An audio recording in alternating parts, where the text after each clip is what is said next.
साथ हमें पृथ्वी के आंतरिक चट्टानों को भी जानना जरूरी होता है, क्योंकि प्रतियोगिता परीक्षा में इस से हमेशा ही सवाल आता है कि डाइट क्या होता है, या बैथोलिथ क्या है, सिल्क क्या है, या फिर लेकोलिथ क्या है, स्टेनोस्फेयर क्या है। यह पूछता है कि जो इंटरनल इग्नियस रॉक है, यानी कि अंतर्वेदी आग्नेय चट्टान, उसका क्या स्वरूप है, कैसे बनते हैं। तो इस कैरेक्टर के बारे में जब आप जानेंगे तो आसानी से ऑप्शन अगर मिलेगा तो आप उसे छांट सकते हैं। अगर आप नहीं जानेंगे सर तो ऑप्शन से नहीं छांटा जाएगा। बहुत सारे प्रश्न इससे बनते हैं।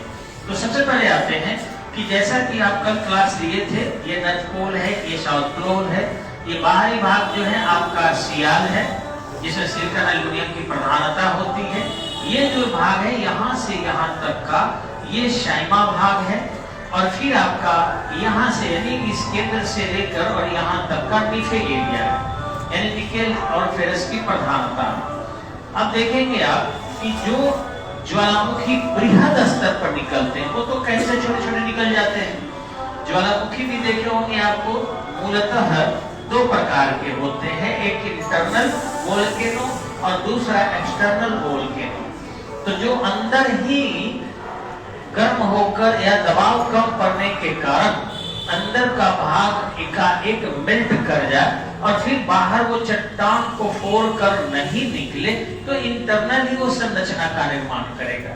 जब तक कि वो सतह से बाहर नहीं निकलता है तब तक वो लावा और मैग्मा सब साथ रहते हैं। ध्यान रखिएगा कि मैग्मा किसे कहते हैं। मैग्मा एक अलग चीज है और लावा अलग चीज है। ये मैग्मा और ये होता है लावा। तो देखिए होता क्या है कि मैग्मा में सभी अवशिष्ट रहते हैं। जैसे आपका गेहूं ले लीजिए तो गेहूं में भूसा भी रहा और गेहूं भी रहा, सरसों भी रहा, मटर भी रहा, सब फेटाइल रहा, दौनी कर दिए तो वो हो गया मैग्मा। और जैसे ही आप गेहूं को हवा दे दिए उड़ गया और केवल गेहूं बच गया, भूसा अलग हो गया, सरसों अलग हो गया, तो वो हो गया लावा।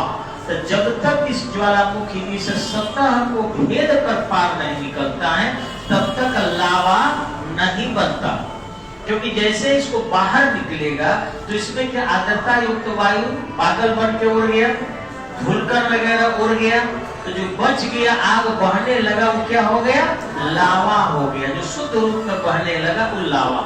अब मैग्मा में सब रहता है। तो ये पृथ्वी के सतह के अंदर अगर रह गया तो क्या रहा, लावा की मैग्मा, मैग्मा रहा। पृथ्वी के सतह के अंदर अगर रहा तो मैग्मा में धूलकण भी है, यानी कि राख वगैरह, मैग्मा में आपको आर्द्रता युक्त वायु भी है, मैग्मा में अन्य तत्व भी है, बहुत सारे चीज है, तो वो सब अंदर है। अब वह अगर ठोस रूप धारण करेगा तो देखे होंगे आप, जैसे ठेकुआ को फुलाते हैं मोटा या गुलगुला को, गुलगुला या पुआ को, और जब बाद में निकालते हैं तो देखिए पुआ के अंदर में छेद छेद छेद छेद दिखाई पड़ता है कि नहीं। पुआ समझते हैं ना, जो तेल में वो आटा लिक्विड करके बना के हम लोग खाते हैं, या फिर गुलगुला कभी खाए हैं, गोल गोल जरा बड़ा बड़ा, उसको देखिएगा ऐसे फोड़िएगा ना तो उसमें छेद छेद छेद छेद टाइप के दिखाई पड़ता। तो वैसे ही इधर इंटरनल जितने भी चट्टान बनेगा आपको उस सब में उसमें एयर बबल्स रहेगा, हवा रहेगा। अब बढ़िया से देखिएगा, पानी पूरी अगर बन जाता है तो देखने में कितना बड़ा लगता है, इतना बड़ा, ऐसे गोलगप्पा खाते हैं, लेकिन उसको पानी में फेंक दीजिएगा तो डूबेगा, तैरेगा, क्योंकि हल्का होता है, उसमें हवा भरी होती है। तो इसमें भी जो इंटरनल इग्नियस रॉक बनता है, पृथ्वी के अंदर जो मैग्मा ठोस होकर चट्टान का रूप धारण करता है। ध्यान रखिएगा, पृथ्वी के अंदर लावा नहीं, क्या मैग्मा, यहाँ पे पूछता है। तो सतह के अंदर जितनी भी चट्टानें बनती हैं किससे बनती है, मैग्मा से बनती है। तो मैग्मा जब धीरे धीरे ठंडा होकर ठोस रूप धारण करता है तो वह क्या होता है, उसका क्रिस्टल बड़ा होता है, बड़ा बड़ा क्रिस्टल होगा, क्योंकि धीरे धीरे ठंडा।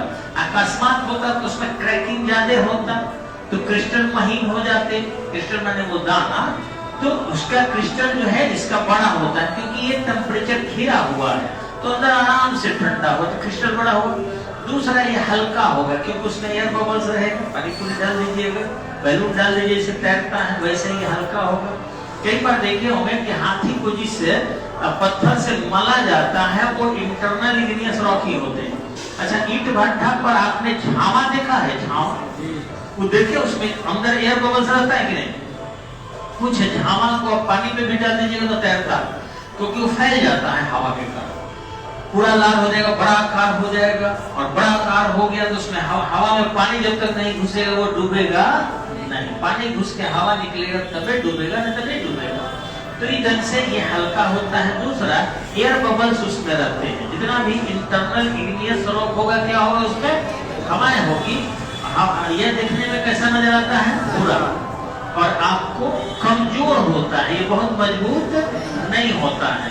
ठीक इसी ढंग से जीवाश्म का अभाव, ऐसे ध्यान रखिएगा, चाहे लावा से बने तो चाहे मैग्मा से बने, जब आपको इग्नियस रॉक बनेगा तो उसमें किसी भी जीव जंतु का अवशिष्ट नहीं, हड्डी है गल गया, जो भी अवशिष्ट जीव जंतु का है नजर नहीं आएगा, वो सब गल कर के आग जला देता है और इस तरीके से उसमें जीवाश्म नहीं रहता।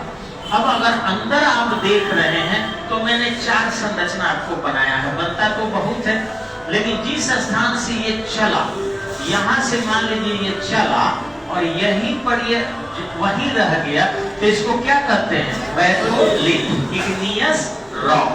बैथोलिथ इंटरनल इग्नियस रॉक, कितना लंबा नाम देंगे।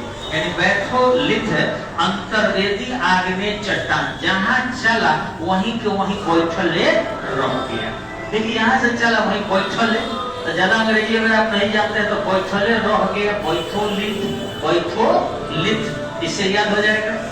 आगे देखेंगे ये सिल्क, 2 चट्टानों के बीच, मान लीजिए इसके ऊपर चट्टान है, नीचे चट्टान, इसमें ये घुसिया गया, घुसिया के ठंडा हो गया, तो दोनों को सील कर दिया, तो सील इंटरनल इग्नियस रॉक। आगे देखिएगे आप कि यहां से चला डंडा की तरह खड़ा हो गया, ऐसे धरती से निकला और डंडा की तरह खड़ा होके हेते और उसी में ठोस रूप को ही धारण कर लिया।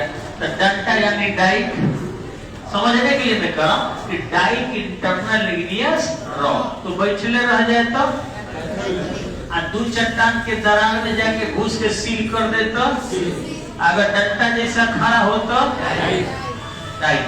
अब रहा कि जो निकलने की कोशिश कर रहा, पृथ्वी के सतह के पर चट्टान के यहाँ भूप्रपट्टी के पास आकर यही फैल गया, इसका ज्यादा पावर नहीं था कि छेद के बाहर निकले। अगर इसको छेद देता था क्या हो जाता? ज्वालामुखी, तो बहिर्भेदी हो जाता। लेकिन बाहर नहीं होकर अंदर रह गया, तो इसको हल्का था तब नहीं यहाँ तक पहुंच गया, इसलिए इसको क्या बोलते हैं? लाइट। लाइट माने हल्का, लाइकोलिथ। ये बैठले रह गया तो बैथोलिथ, 2 चट्टानों में घुस के क्या कर दिया? सील कर दिया था सील। डंडा जैसा खड़ा हो गया था डाइक। लाइकोलिथ, लाइट यानी लाइट माने हल्का भी होता है, लाइट भोजन करना, हल्का भोजन करना। तो लाइकोलिथ यानी कि ये समझने के लिए अंग्रेजी, यानी ये एकदम भूप्रपट्टी के करीब आकर जब ठोस रूप धारण कर लेता है तो इसको क्या कहेंगे? लाइकोलिथ इग्नियस इंटरनल इग्नियस रॉक कहेंगे। ठीक है, ऐसे बहुत सारी चट्टानें नीचे अंदर बनती है, लेकिन मूलतः 4 नाम इनको दिया जाता। अब इससे जो बाहर निकल जाएगा उसको क्या कहेंगे? External igneous rock. External igneous rock, उसे अब देखेंगे हम। पहले इसको हम लोग नोट कर लेते हैं। ठीक है, धन्यवाद, नमस्कार।